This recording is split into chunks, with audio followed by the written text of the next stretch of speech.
Unexpected price slashing raises questions about hardware's costs, sales, future. Oculus announced via its blog overnight that the Rift VR headset bundled with hand-tracking touch controllers will now cost just $399, half the price the company was charging for that same hardware package less than 5 months ago. The limited-time price is being offered as part of an ongoing Summer of Rift promotion that also includes heavy discounts on Oculus games. It was only March 1 when the Rift headset alone saw its first major price drop to $499, after launching at $599 roughly a year before. At that time, the optional Oculus Touch controllers also dropped from $199 to $99, less than 4 months after their release last December. Today's further 33% reduction in the price of the Rift Touch hardware bundle makes high-end, PC-based VR a good deal more affordable than it was just last year. Back then, it cost at least $1,500 to go all-in on a basic Oculus-ready PC bundled with the Rift headset, before the touch controllers were even available. Today, you could get a similar bare-bones Oculus-ready system with the Rift headset and touch controllers for $1,000 or less. Why the sudden price cut?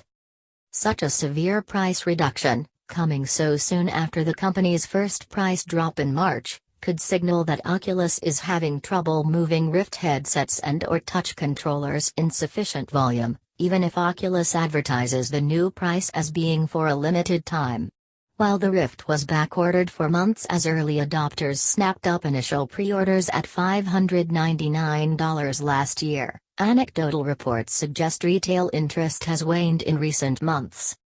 Analysts at Superdata estimated the Rift had sold about 240,000 units through the beginning of February, well behind sales estimates for both the cheaper PlayStation VR and the more expensive HTC Vive, not to mention less powerful mobile-based competition.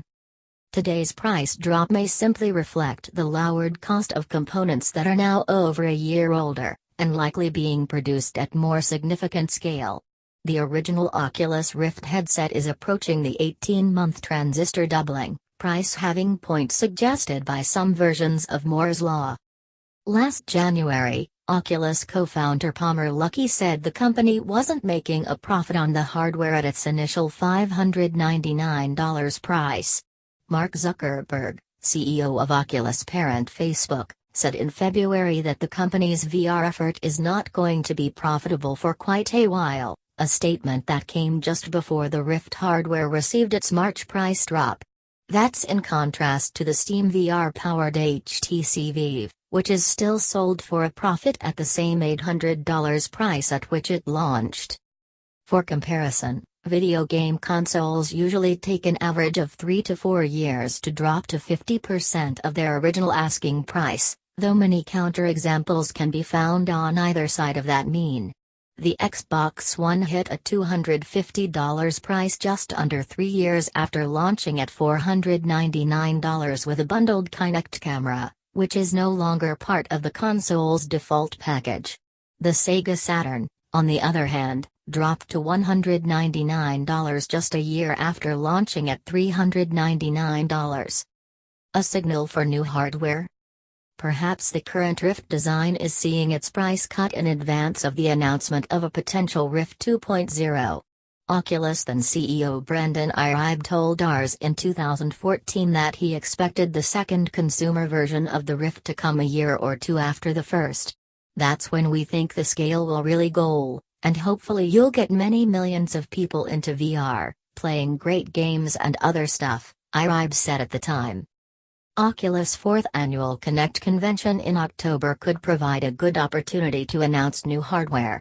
At last year's event, the company showcased a prototype wireless version of the Rift that used inside-out tracking embedded in the unit itself, rather than tracking via cameras connected to a tethered PC.